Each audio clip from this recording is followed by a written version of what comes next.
정죄하지 아니하시는 하나님 아버지. 누가복음 15장 1절에서 7절 말씀입니다. 모든 세리와 죄인들이 말씀을 들으러 가까이 나아오니 바리새인과 서기관들이 수군거려 이르되 이 사람이 죄인을 영접하고 음식을 같이 먹는다 하더라. 예수께서 그들에게 이 비유로 이르시되 너희 중에 어떤 사람이 양 100마리가 있는데 그 중에 하나를 잃으면 99마리를 들에 두고 그 잃은 것을 찾아내기까지 찾아다니지 아니하겠느냐. 또 찾아낸즉 즐거워 어깨에 메고 집에 와서 그 벗과 이웃을 불러 모으고 말하되 나와 함께 즐기자. 나의 잃은 양을 찾아내었노라 하리라. 내가 너희에게 이르노니 이와 같이 죄인 한 사람이 회개하면 하늘에서는 회개할 것 없는 의인 99으로 말미암아 기뻐하는 것보다 더하리라. 할렐루야. 우리 하나님 앞에 큰 감사와 영광의 박수 올려드리겠습니다. 네, 축복된 주일입니다. 오늘 예배를 위해서 귀한 특순으로 섬겨주신 우리 챔버팀을 위해서 다시 한번 뜨거운 격려의 박수 부탁드립니다. 네, 감사합니다. 오늘은 국제예수전도단 이집트 선교사이시며 IWT 캠페인 공연 전도 집회 한국 대표이신 김모세 선교사님께서 말씀 전해주시겠습니다. 우리 선교사님 나오실 때 큰 환영과 또 감사의 박수 전해드리도록 하겠습니다.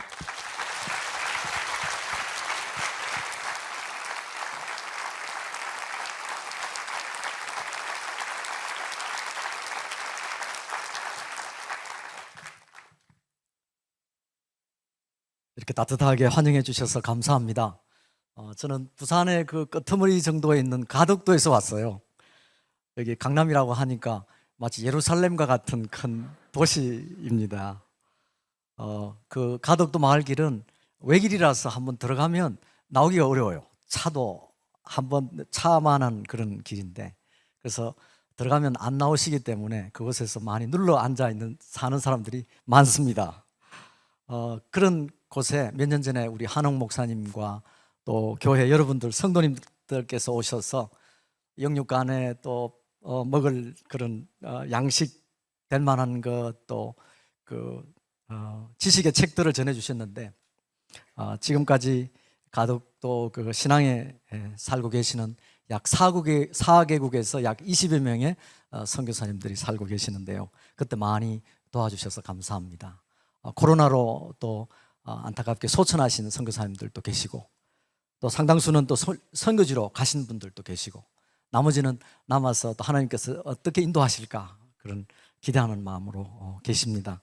아무쪼록 힘들고 어려울 때, 특별히 요즘 같은데 어려울 때 계속해서 도와주시는 거 쉽지 않으실 텐데, 어려울 때 특히 돕기는 참으로 어려운데 또 쉬지 않고 여러분 사랑의 마음으로 도와주셔서 저희들 살고 있는 곳에 여러 선교사님들을 대신해서 감사 인사를 전합니다. 고맙습니다.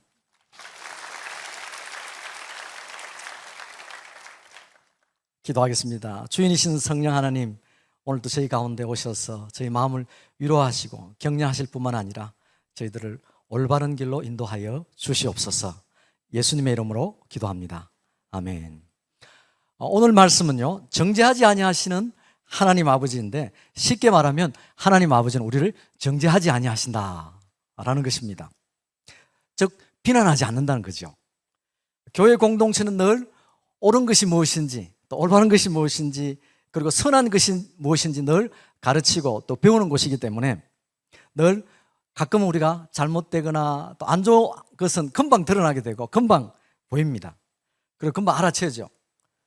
그래서 너무나 자주 비난하고자 하는 그런 작은 유혹에 빠질 때가 참 다반사입니다. 마태복음 7장 2절에 보면 이렇게 말씀하세요. 너희가 비판하는 그 비판으로 너희가 비판을 받을 것이요, 너희가 헤아리는 그 헤아림으로 너희가 헤아림을 받을 것이니라. 그렇게 말씀하셨는데요, 서로 비판할 수 없는 것은 각자가 생각하는 척도가 다르고 사정이 다르기 때문에 알고 보면 참으로 비판하기 어렵다는 사실입니다. 오늘 본문을 한번 살펴보겠습니다. 예수님은 첫 번째로 사람들의 갈증을 보셨어요. 1절과 2절입니다. 모든 세리와 죄인들이 말씀을 들으러 가까이 나오니 바리새인과 서기관들이 수군거려 이르되 이 사람이 죄인을 영접하고 음식을 같이 먹는다 하더라. 예수님 앞에 모인 특별히 두 무리의 사람들이 있습니다. 그런데 그들이 온 이유는 각자의 필요성 때문에 왔어요. 무리의 다수를 차지하고 있는 죄인과 또 세리들은 예수님께 가까이 나와서 예수님 앞에 열렬한 환영을 받습니다.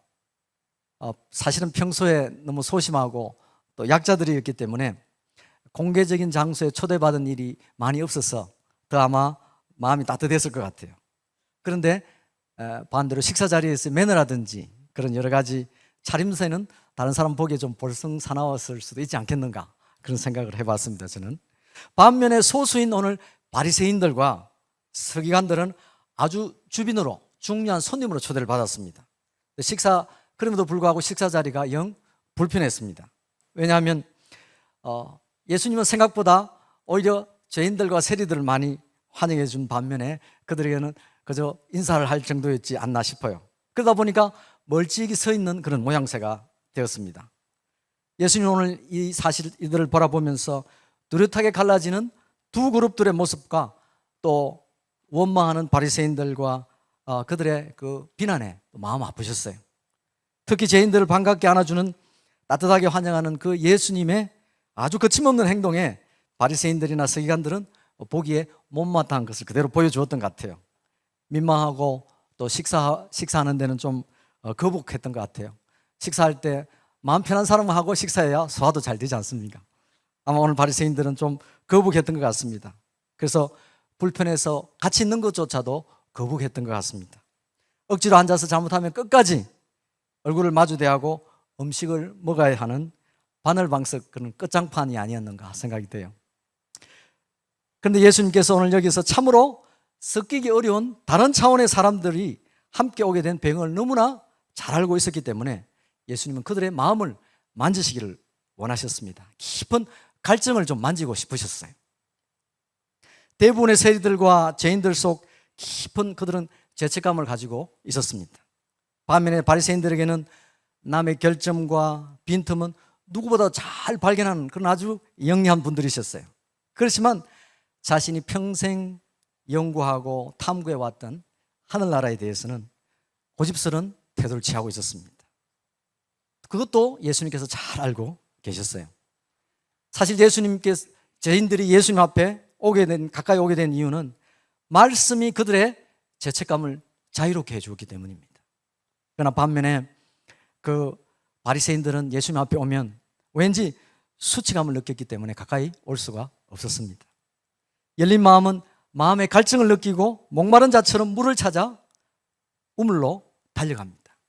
그러나 다친 마음은 가끔 못마땅한 것이 먼저 눈에 보일 때가 참 많습니다. 여러분 구약 기억하십니까? 시내산 앞에 서 있을 때 모세는 점점 하나님의 임재 앞으로 나아갔습니다. 그런데 백성들은 하나님이 우리에게 직접 말씀하지 말게 해주십시오, 그러면서 하나님으로부터 멀찍이 떨어져 있었습니다. 두 번째는 그래서 예수님께서는 이들 두 그룹에게 한 비유를 말씀하셔서 그 서로의 사정을 좀 이해할 수 있는 그런 기회를 제공하고 있습니다. 3절과 4절입니다. 예수께서 그들에게 이 비유로 이르시되 너희 중에 어떤 사람이 양 100마리가 있는데 그 중에 하나를 잃으면 99마리를 들여두고 그 잃은 것을 찾아내기까지 찾아다니지 아니하느냐. 포인트는 잃어버리면 포기하지 않는다는 것이. 양 100마리를 가질 수 있는 사람은 아마 부자들일 것입니다. 바리새인들이 상당했을 것이에요. 그런데 10중 8구 그 아픈 마음은 갖고 있지만 반응은 두 가지입니다. 그 중에 하나를 잃어버렸을 때 바리새인들은 숫자에 굉장히 밝았기 때문에 그 중에 하나를 빈다면 급한 마음에 99마리를 두고 아마 모자라는 하나를 찾아서 한급히 그 자리를 떠날 수도 있을 것이. 그런데 죄인들은 하나를 잃으면 마치 전 재산을 잃은 것처럼 충격해서 마치 자기 자식을 찾는 것처럼 급히 찾는 간절함으로 가득했을 것입니다. 제가 1990년에 파키스탄에서 사역한 적이 있는데 추운 겨울에 한국에다가 연락을 했더니 한국에서 옷 보따리를 몇 개 보냈습니다. 그래서 제가 그 다음 주에 가서 교회 우리 성도들에게 다 나눠주었어요. 그래서 굉장히 기분이 좋았습니다. 그 다음 주 되면은 우리 성도님들이 그 따뜻한 옷을 입고 올 줄 알고 너무 기대가 됐어요. 근데 그 다음 주에도 했는데 아무도 입고 오지 않은 거예요. 아, 이게 웬일인가? 그래서 예배를 마치고 성도들한테 물어봤습니다. 옷 다 어떻게 했습니까? 그럴 때 아무 말도 안 하더라고요. 예배 마치고 신방을 갔는데 집에 가니까 양들하고 염소를 다 입혀놨어요. 그래서 제가 아니 지금 애들이 추워가지고 이렇게 힘들어하는데 아들을 안 입히고 어떻게 이렇게 짐승들한테 입혀놨습니까? 그랬더니 말씀하시는 거예요. 자기들은 옛날에도 그랬고 지금도 그랬고 그리고 이 추운 겨울이라도 잘 견딜 수 있을 거라는 거예요. 그런데 자기들이 가지고 있는 양 한 마리가 죽으면 가족 전체가 다 굶어 죽는다는 거예요.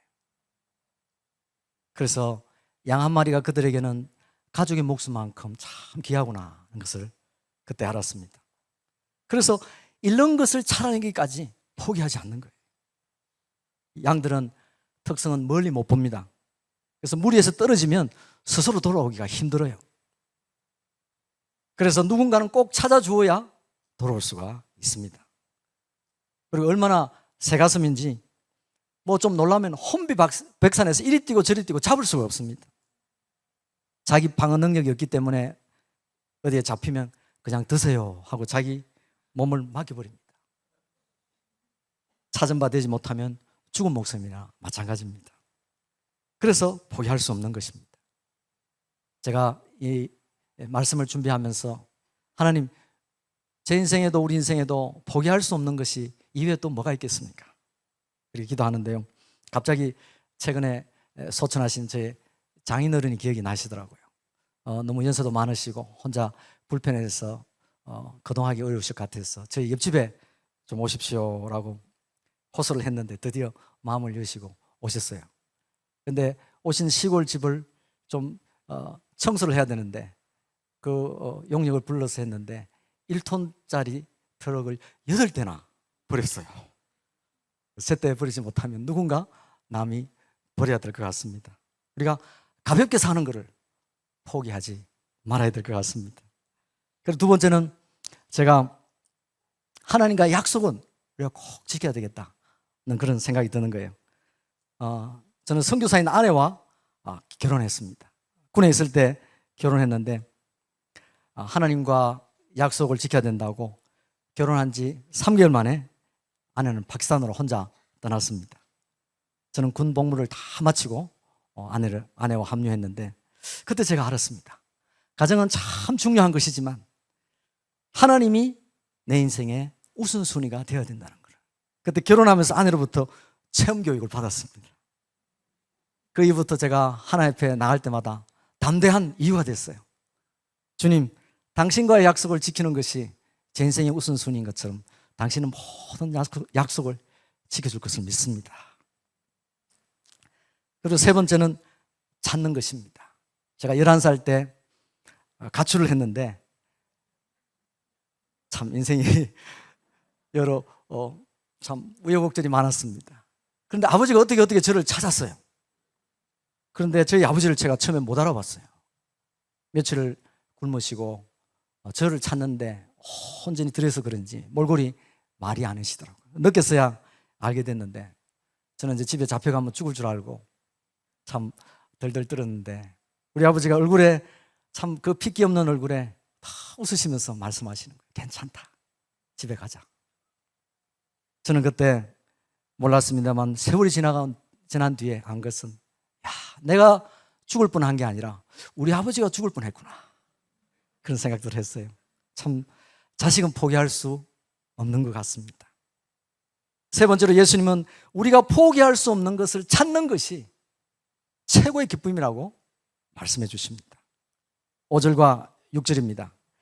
또 찾아낸 적 즐거워 어깨에 메고 집에 와서 그 벗과 이웃을 불러 모으고 말하되 나와 함께 즐기자. 나의 잃은 양을 찾아내었노라 하리라. 어깨 두르고 매는 행동은 너무 즐거운 행동이죠. 뿌듯한 자랑스러운 그런 순간입니다. 아울러 또 어깨는 책임을 져야 되는 무게도 느낄 수 있습니다. 그 짊어진다는 속도도 있는데 이 찾았다는 그 즐거움은요, 모든 그런 어려움과 무게를 잃어버리게 할 만큼 강력한 에너지가 됩니다. 찾았다는 그 기쁨은 양 한 마리 이상의 비용을 기꺼이 지불할 수 있는 그런 담대함이 생기는 거예요. 즐거움은 갑절의 기쁨이 되고 모든 짐은 가벼워지고 무엇이든지 쉽게 감당할 수 있는 그런 은혜가 됩니다. 마치 그 기쁨은 바이러스보다 더 강해요. 바이러스처럼 이웃으로 나아가고 퍼지고 그리고 세상이 넓어 보입니다. 다 품을 수 있을 것 같이 너그러워지기도 합니다. 오늘 여기 보니까 이런 양은 능동태로 동사인데 스스로 떨어져 나간 거예요. 그래서 무리에서 떨어져 나가서 또다시 나갈 수 있는 그런 위험이 있습니다. 그럼에도 불구하고 그 동일한 위기와 책임이 있을지라도 그 기쁨은 다가올 그 어려움도 기꺼이 감당할 수 있다는 확신을 줍니다. 그래서 우리가 주님 안에서 nothing is impossible 그러지 않습니까? 성경은 항상 기뻐하라고 말씀하십니다. 우리가 가끔 되는 것이 없다고 생각한다면 억지로라도 한번 기뻐해 보십시오. 하나님께서 우리로 인하여 기쁨을 이기지 못하시는데 우리가 기뻐하지 못할 이유가 어디 있겠습니까? 저는 자면서도 웃습니다. 지금 웃지 않습니까? 잘 때 뭐 저야 잘 모르죠. 근데 아내가 당신은 자면서도 웃네요 그러시더라고요. 기분 좋은 일입니다. 이런 것을 찾을 때 우리는 간절해집니다. 간절하면 최선을 다하게 되잖아요. 그 속에 기쁨이 더 큽니다. 간절한 마음은 우리를 집중하게 만들죠. 그리고 작은 기쁨이라도 비교할 수 없는, 다른 것과는 비교할 수 없는 그런 큰 기쁨이 됩니다. 그 기쁨이 있으면 갈라져 있는 마음도 하나가 돼요. 오늘 바리새인들은 오랫동안 하나님에 대해서 들어왔고 또 연구해왔던 분야이지만 오늘 죄인들은 인생에 처음 경험하는 그런 처음 새로운 세상에 노출되는 그런 순간입니다. 즐거움은 우리 모두의 마음을 감동시킵니다. 그리고 부드럽게 풀어주기도 합니다. 제가 중동에 오래 살았는데 어느 날 이집트 공항에서 구류가 됐어요. 파스포트가 너무 왔다 갔다 하다 보니까 얼굴이 분명하지 않다는 거예요. 머리 색깔도 다르다는 거예요.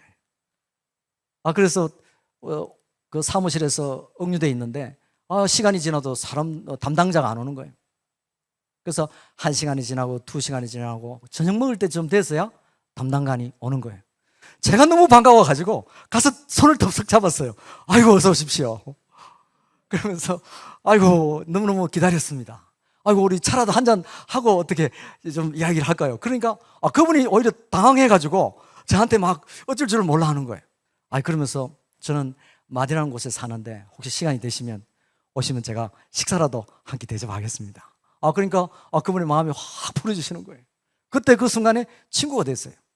그러더니 누굴 오라 그래가지고 무슨 문제냐 그러니까 뭐 여권이 이렇게 저렇게 됐다 그러니 그분이 아이고 문제될 것도 없다고 그러면서 저보고 주면서 또 보자는 거예요.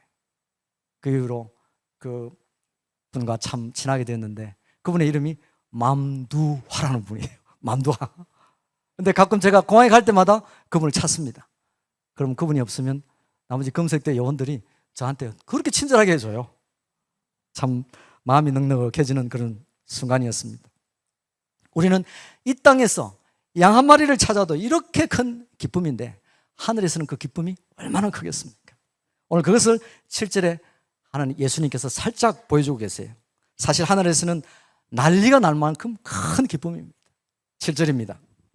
내가 너희에게 이르노니 이와 같이 죄인 한 사람이 회개하면 하늘에서는 회개할 것 없는 의인 99으로 말미암아 기뻐하는 것보다 더하리라.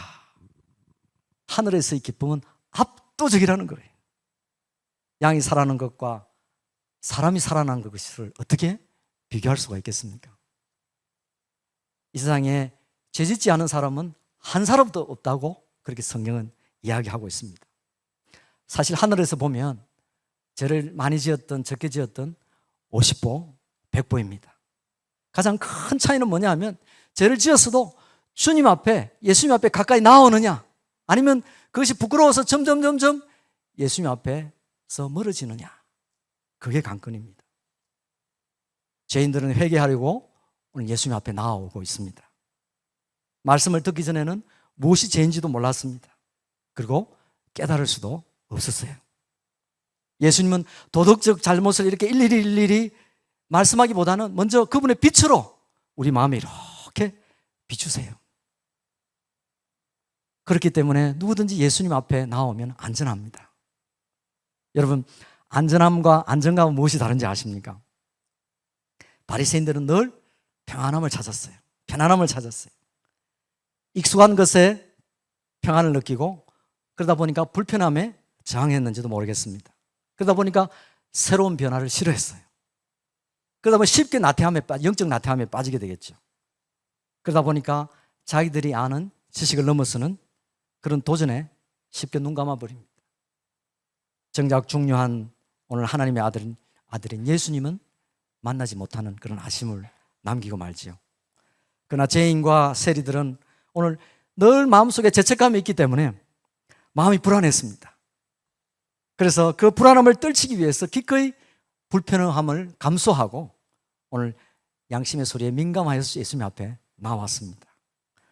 익숙한 것보다는 어떤 변화라도 새로운 변화를 갈망하면서 기꺼이 시도하는 그런 사람들이었습니다. 결국 예수님을 만나는 큰 기쁨의 주인공이 되었죠. 여러분, 그런 하늘잔치에 동참할 수 없었던 바리새인들도 아마 이유가 있었을 것입니다. 원망하는 그런 이유가 있었을 것입니다. 스스로 죄인들을 바라보면서 스스로 노력하면 잘 살 수 있지 않습니까? 율법 지키기 어렵습니까? 율법 어기고 스스로 뛰쳐나간 그 못된 죄인들에게 예수님은 왜 그렇게 많은 관심을 두냐는 거예요. 그렇게 항의했을 것입니다. 사실 잃어버린 양은 자기 잘못으로 떠난 것입니다. 누구도 탓할 수가 없습니다.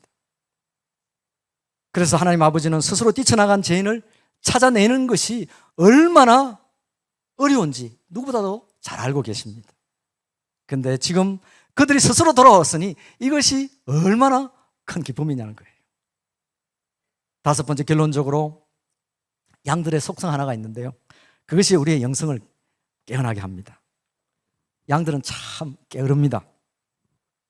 한 곳에서만 풀을 뜯어먹고 있으면, 중동 지역에는 제가 많이 보면 비가 많이 오지 않기 때문에 풀이 난 곳이 몇 군데 없어요. 그래서 이 양들이 게을러다 보니까 그곳에 풀을 뜯어먹고 다른 데로 옮겨야 되는데 잘못하면 거기서 그대로 서 있다가 굶어 죽을 판이에요. 그러니까 목자들은, 영리한 목자들은 이렇게 지팡이로 툭툭 쳐서 다른 데로 이렇게 옮겨서 풀을 뜯어먹게 하죠. 그런데 하루 종일 그렇게 할 수 없으니까 그 안에다가 염소들을 몇 마리씩 넣어 놓습니다. 근데 염소들을 넣어 놓으면 염소들 어떻게 되겠습니까? 이리 치고 저리 치고 하니까 양들이 그게 부딪히지 않으려고 이렇게 저렇게 움직여 갑니다. 죄인 한 사람은 이런 나약해질 수 있는 공동체를 경성케 합니다. 우리의 영성을 새롭게 합니다. 우리 중에 누가 죄를 지으면, 그리고 애를 먹이면 우리가 기도하고 간구하고 통성기도하지 않습니까? 바리새인들을 향해 예수님은 정죄 대신에 그들 마음에 따뜻하게 이렇게 마음으로 호소하고 있습니다. 한 예로 사람들이 가늠한 여인을 예수님께 데려온 것을 여러분 기억하실 것입니다. 그들은 돌로 치라는 율법을 이야기하고 있습니다. 그때 예수님은 요한복음 8장 7절에서 8절까지 이렇게 대답하고 계십니다. 그들이 묻기를 맞이 아니하는지라 이에 일어나 이르시되 너희 중에 죄 없는 자가 먼저 돌로 치라 하십니다. 예수님은 손가락으로 땅에다가 율법을 쓰신 것이 아니라 그들의 마음에 들려주는 그런 심령을 울리는 말씀을 하셨습니다. 죄인 한 명이 돌아오는 것을 목격하는 의인 99명에게는 마음이 신선해지고 새로워지는 순간입니다. 하나님 아버지는 우리를 결코 정죄하지 않습니다. 그래서 회개하고 돌아오는 죄인들을 보며 기뻐하시는 그 아버지의 마음을 오늘 전하고 계십니다. 회개할 것이 없다고 생각하는 바리새인들에게는 어떻게 보면 첫사랑을 회복하는 그런 계기를 만들어주고 있어요. 우리는 돌아온 그 한 명의 죄인입니까? 아니면 회개할 것 없는 99명의 의인 중에 한 명입니까? 두 그룹 모두 잊지 말아야 할 것은 그 첫사랑의 회복입니다. 이 땅에서 잃어버린 양들처럼 하늘에서는 잃어버린 그런 죄인들입니다. 그들을 포기하지 않고 찾으시는 분이 또한 하나님 아버지십니다. 그들이 묶임에서 해방되는 것을 보셨을 때 얼마나 기뻐하셨겠습니까? 내일은 강복절입니다.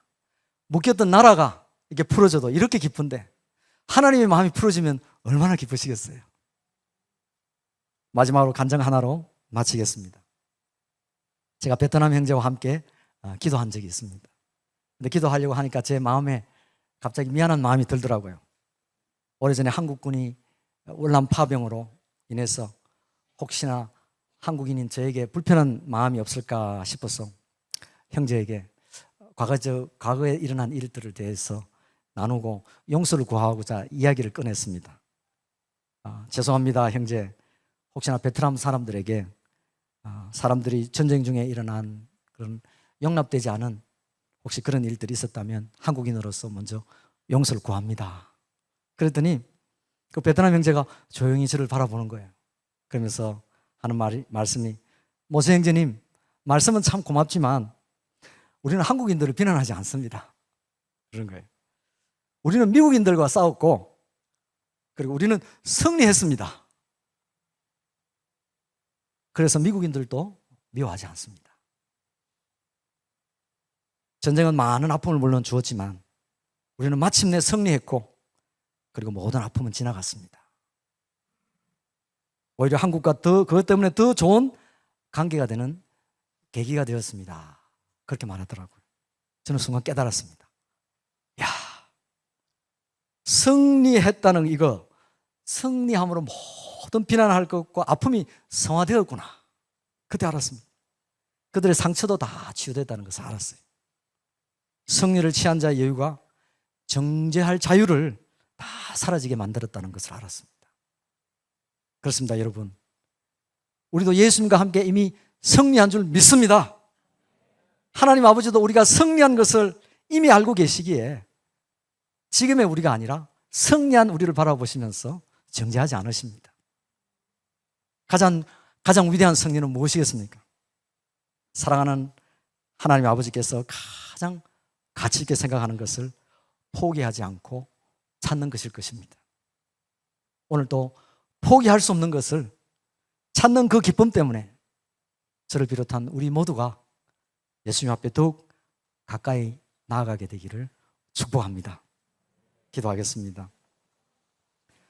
하나님 아버지, 우리가 가장 귀한 것을 잃어버렸다면 오늘 우리가 다시 한번 힘을 합하여 찾게 해주시고 이미 승리한 것을 믿는 그 믿음으로 한 마음이 되어서 갑절의 기쁨을 누리게 하여 주시옵소서.